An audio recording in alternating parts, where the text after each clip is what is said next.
Hey friends, what is going on?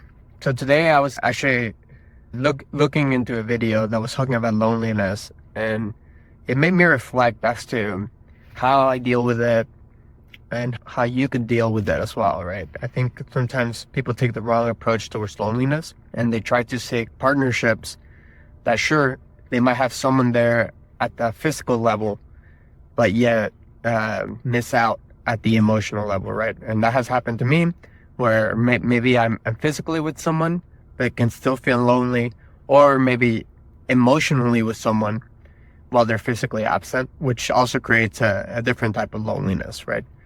So first of all, I think the first step towards addressing loneliness is that relationship that you have with yourself, right? So I know for a lot of people, they get used to addressing loneliness by just surrounding themselves with people all the time.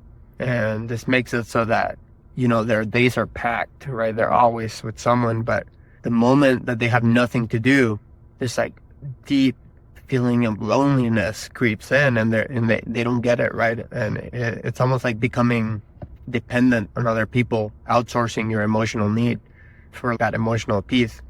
Sometimes loneliness can derive from not having an identity with ourselves, right? So we often can say, hey, I am a friend of this, I'm part of this group, I am a mom, a son, a sister, a sibling, a boyfriend, even a girlfriend.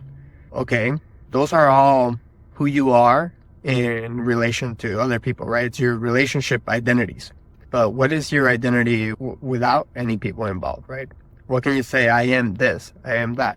So for example, I think that when I felt the loneliest was when I had recently left the Marine Corps, and then I was recently getting out of a relationship. So my biggest two identities, right? I'm a Marine, and then I'm out of this relationship. They were not there anymore, and I didn't have anything for myself.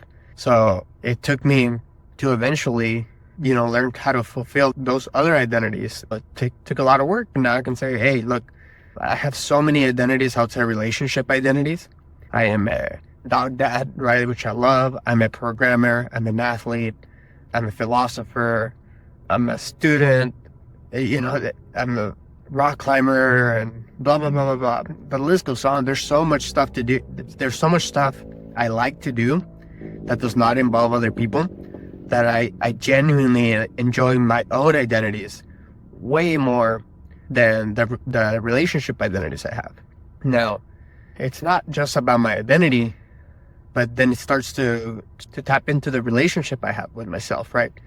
What thoughts, what emotions, what behaviors am I manifesting?